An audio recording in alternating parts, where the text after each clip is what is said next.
Hello everyone and welcome back to my subscribers. If you're not already a subscriber, I'll put a link here for you. This is part 2 of my compensator test. If you haven't seen the first part, I'll put a link to that here. But in short, I put it in a workbench type vise, strapped it down, and shot it remotely using the high score trigger release, hydraulic trigger release that you see here.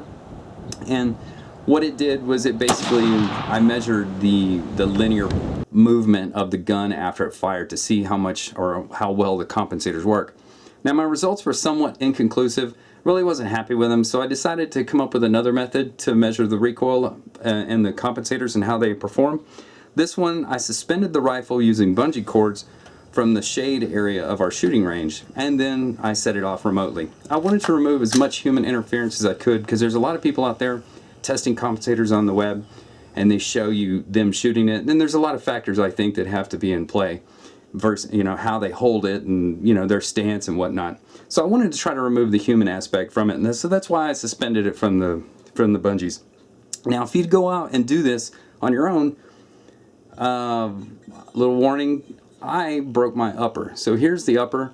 Something about the bungee cords, I think, and the lack of support, it just sheared right off. So this is the Black Rain billet upper. I made a few videos on that before. So don't do that if you can avoid it. Okay, so I'm going to roll in some footage of the various comps and how they performed in this test scenario, if you will. So let's take a look at that.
Okay, so the two compensators that really stood out in this test were the JP and the Landtech.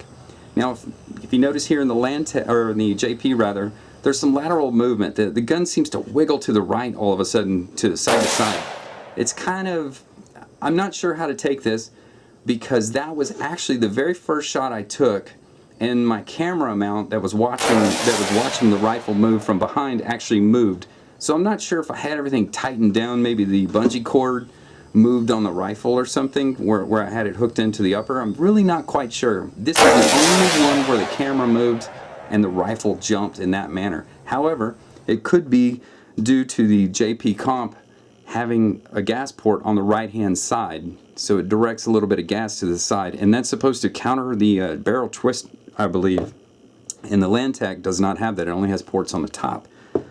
But aside from that, the JP and the Landtech seem to perform almost identical. I think the JP might be just a slight better. I'm not quite sure. It's really hard to put my hands on it. It's, you know, I've been running with the JP for a long time, so I'm kind of skewed towards it. I thought the Landtech would be much better, but my results still, they seem to be pretty much the same with the exception of that movement to the side.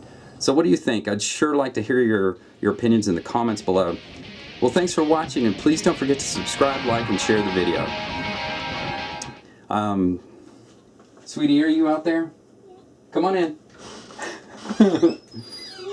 I'm talking to the camera. I'll be in a second. I'll be right there. Oh, what? Okay, get under the covers. All right, daughter's sick today, so I'm staying home.